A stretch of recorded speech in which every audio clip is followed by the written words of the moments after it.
So I don't know how this is going to work, but I'm going to try. I don't know.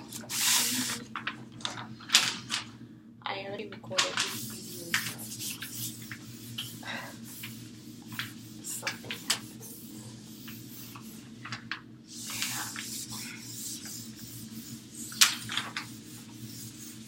So the first step of a B cell activation is the formation of your primary focus.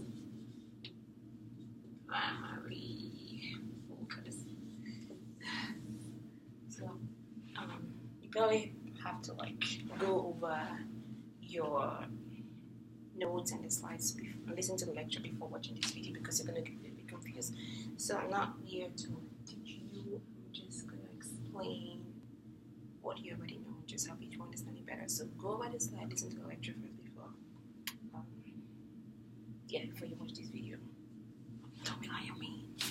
Okay, so the first thing that happens is the formation of your primary focus, and that's when your antigen comes in.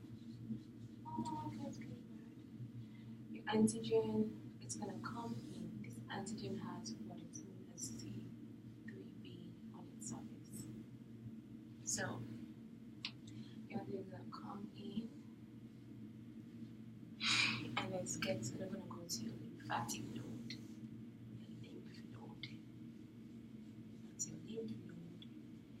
In the lymph node, you have a bunch of B cells. These B cells are circulating the lymph node, just waiting for antigen. Because these B cells are naive B cells and they want to get activated. They want to also test for their affinity for antigens. Why? Because your B cells, the B cell receptors, first of all,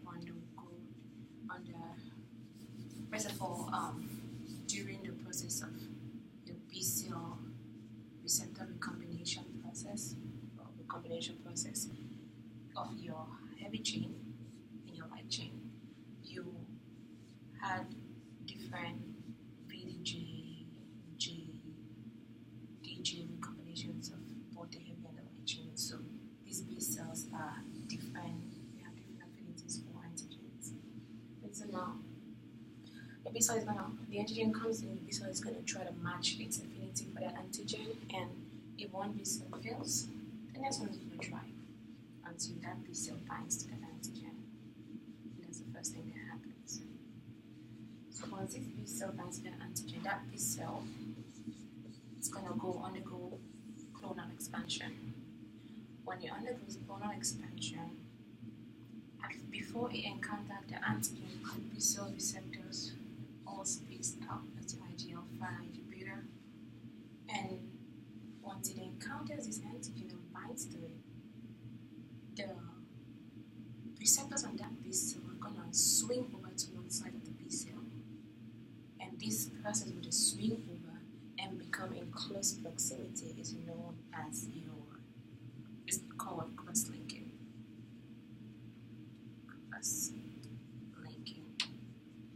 That's one of the first steps that happens in the formation of the primary focus. Cross-linking. Your B cell, your antigen comes in, B cell binds the antigen, matches tests its affinity for the antigen. Your B cell receptors that were far apart from each other are going to cluster together and cross-link, and that's the first process. So now we've found the right B cell for that particular antigen. We know it's the right B cell, it is bounded to your antigen. We're going to go. So that was the first thing that we called was selection. So we selected for selection process for the B cell, which B cell is going to bind to that antigen. Now we're going to undergo clonal expansion. We want to make more copies of that particular B cell, because so many things could go wrong, and that could trigger apoptosis, and that B cell could die. So we want to have more of that B cell, so we're going to have clonal expansion here. Now, your B cell has seen antigen, but it's not activated yet. And so what's going to happen is that this B cell, since we are looking at the T cell, the thymo-dependent antigen activation, we want to signal the T cell. We want to get the help of the T follicle helper T cell to come and help the activation of B cell. And why we need that? Because we need to undergo proliferation and differentiation into antibodies. We need to release cytokines. We need cytokines, and we need to form what is known as a cognate B and T cells, and I'll explain that in a little bit. So now, remember from like previous lecture, professor said that you can only T cell can only see peptides in the context of AUC class 2. That's your CD4 T cells. And so the antigen that your B cell recognizes is not the same. I can clear this slide because the antigen that your T cell recognizes is not the same antigen as your B cell, because T cell can only see peptides in the context of MHC class 2. So something has to occur. Your B cell is going to undergo receptor-mediated endocytosis. It's going to enter, it's going to take in that antigen, it's going to degrade, it's going to process it, degrade, break it, whatever. It's going to process it into peptides. And remember, the three kinds of antigen-presenting cells you have at APC, the three types of APCs you have are your B cells, your dendritic cells, and your macrophages. Is that right? Okay. And so your B cell is going to internalize it, undergo receptor-mediated endocytosis, and then it's going to present these peptides to a T helper cell, follicular helper T cells, TFH. But notice something. The antigen that your B cell and your T cell see, but they do not see the same epitope. Because an epitope is something, or an antigen determinant, something that in a foreign body, an antigen, say for example bacteria, that your immune system sees, and it depends on how the immune system sees. So for example now, in most bacteria you have lipopolysaccharides, and so your B cell could see the LPS of a gram-negative bacteria. You can see an LPS of a gram-negative bacteria or teichoic acid of a gram-positive bacteria, and but your T cell cannot see that particular antigen determinant, that pattern, that PAMS, pathogen-associated molecular pattern. So T cell cannot see that. So it needs to be presented as a peptide. So it's the same antigen, but different epitope. So the B cell will see this, the T cell is going to see the part of that antigen that has been processed by your B cell. Same antigen, different epitope. Yeah. And I don't know if you've seen anything, but I hope it makes sense. And so now your B cell is going to present this antigen or this peptide to your T cells. And also, on your B cell, you have what is known as a CD40. So your B cell has CD40 protein on its surface, and your T cell has CD40 ligand. And we want to bring this CD40 and this CD40 ligand, because that's what's going to form your cognate B and T cells. And that way, your B cell is activated, your T cell is already activated to help your B cell with further processing, such as your isotype switching, somatic hypermutation, and all that.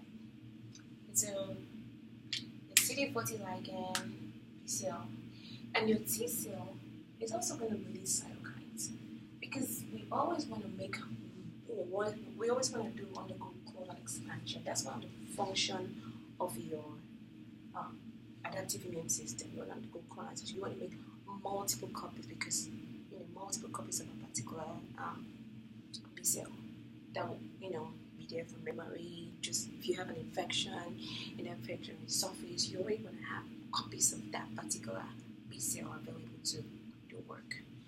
And so, where am I? Sorry, I lost. Yeah, so your CD40 is B cell. But before the CD40 and your B cell come together, you need your B cell co-receptors to signal this process.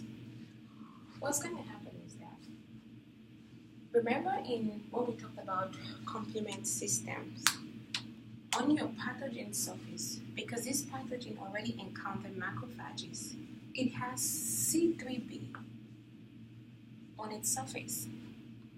So the complement CCR1, one of the complement protein, is going to bind to C3b, and this is going to recruit factor I. Remember factor I? And when it recruits factor I is going to cleave C3b and C3I and form what is known as C3d. Now, your B cell has three co-receptors: CD19, CD81, and CR2. Once your B cell was factor I cleaves C3b and CR1 is forming C3d. C3d is going to bind to CR2. So C3d binds to CR2. And why it happens is because, and remember, your immune system is fashioned in a way that you don't want to bind to, you don't want to bind or kill or fight off your own cells. So you don't want autoimmunity, you don't want your immune system to recognize your own cells. And so this tells your B cell that, look, whatever you're binded to is a bacteria, virus, it's a pathogen, it's not your own cell. Because that C3b is only found on the pathogen surface. So once C3b and CR1 binds, and factor I is recruited to cleave C3b and CR1, your B cell knows that, yes, I am bounded to a pathogen and I'm not bounded to, the host cells. So you can have autoimmunity. If this doesn't occur, then apoptosis is going to occur, it's going to kill that B cell just so you don't have autoimmunity. And this is the first step. So once this signal is done, the T cell is not going to release its CD40 ligand, the B cell is going to release its CD40 and they're going to bind. When they bind, this process where they bind is known as linked recognition. Linked recognition. So your B cell, your T cell are linked. That's the first step. And this link recognition gives rise to what's known as a coordinated B and T cell, that means they are linked together. And T cell is going to release cytokines. Once you see this T cell release cytokines, this naive B cell is now activated. The cytokines is going to drive, especially IL-4. IL-4 is going to drive massive proliferation of that particular B cell, and it's going to differentiate into antibodies. The antibodies to differentiate into are mostly IgM antibodies, because it's IgM mostly because this B cell has not undergone somatic hypermutation and isotype switching. It's only activated right here because this is the formation of your primary focus. So your B cell is only activated here, but you do not have, you've not undergone isotype switching or somatic hypermutation. And so you have mostly IgM. And this IgM doesn't have great specificity, and it also doesn't, it also has a very low affinity for antigen. So it's not very effective.